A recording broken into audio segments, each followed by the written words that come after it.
This is a reading of Thunder Rolling in the Mountains, Chapter 16. There was ice on the ground and the wind blew hard. We suffered from the cold. The people wanted to rest. The old people said their bones were sore from so many days in the saddle. They wanted to rest beside a warm fire.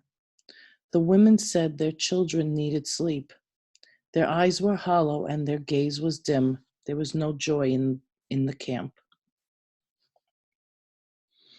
Lean Elk stopped the march early.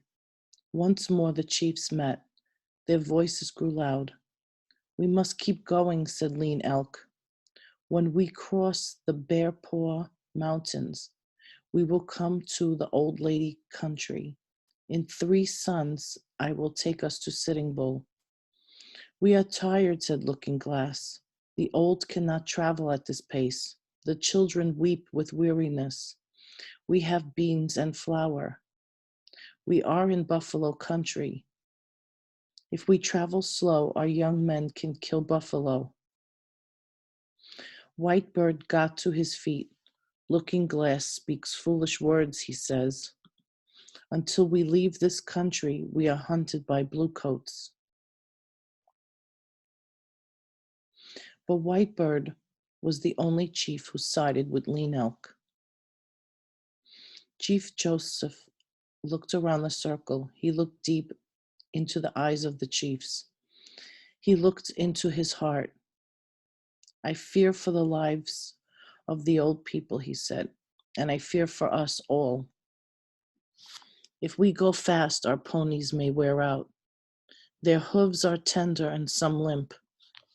If we go slow, we may be caught by the bluecoats."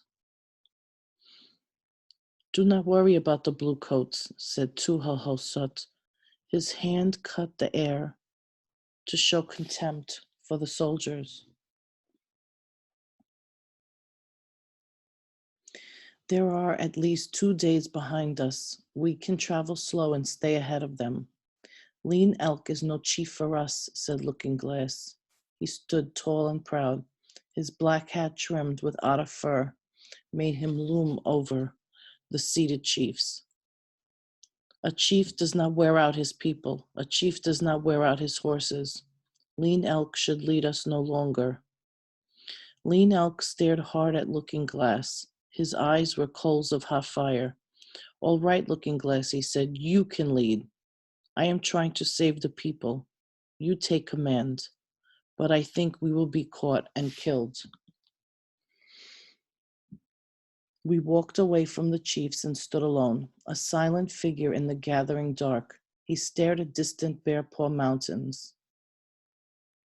Looking Glass led us on short marches toward the star that never moves. We started after the sun rose and stopped before it left the sky. The people no longer muttered. After 4 suns, we crossed the Bear Paw Mountains. We were close to the lands of Sitting Bull. We traveled through a barren valley with no trees. Sagebrush grew here, but the long grass had frozen and was brown. It bent in the cold wind. We had been riding for a short while when Swan Necklace came back from the trail ahead. He said that the scouts had killed buffalo. The meat waited for us in a cove beside a stream. The sun was overhead when we reached the grasslands where the meat lay. Looking Glass said we would rest here until morning. Lean Elk said that we must keep on.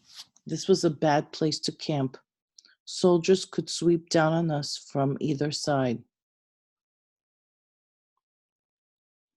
But Looking Glass said our horses needed more rest. We would stay.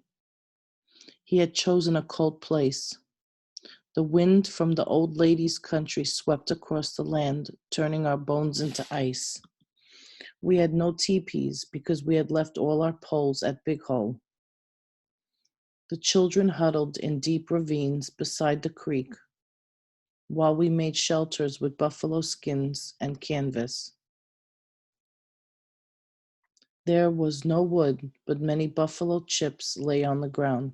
They burnt well. Soon fires blazed across the camp. We ate roasted buffalo until we could hold no more.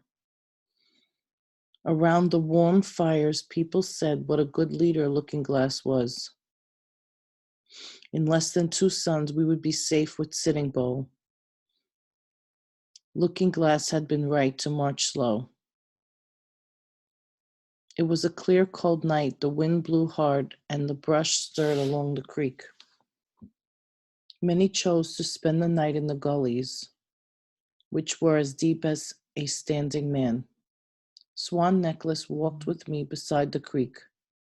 Buffalo ropes wrapped us together against the cold. His arm was around my shoulder. Do not look sad. Do not look so sad, he said. Soon we will be safe.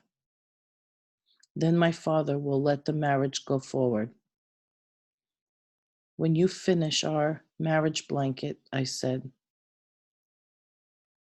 It seemed strange to be talking about something beside the bluecoats behind us. That will be soon, he said. He pressed me to him.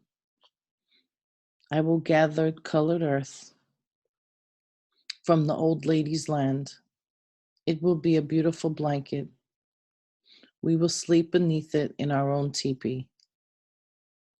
The words were like honey to my ears, yet I was not at peace. I feared that Lean Elk was right. The misshapen moon, streaked with red, rode low in the eastern sky. I wondered if the ugly moon was a warning from the Great Spirit. Was it blood I saw on the rising moon? That night, I lay awake worrying about the soldiers. I heard the ponies moving about. They were restless. I was restless, too. I trembled at the thought of what the morning might bring.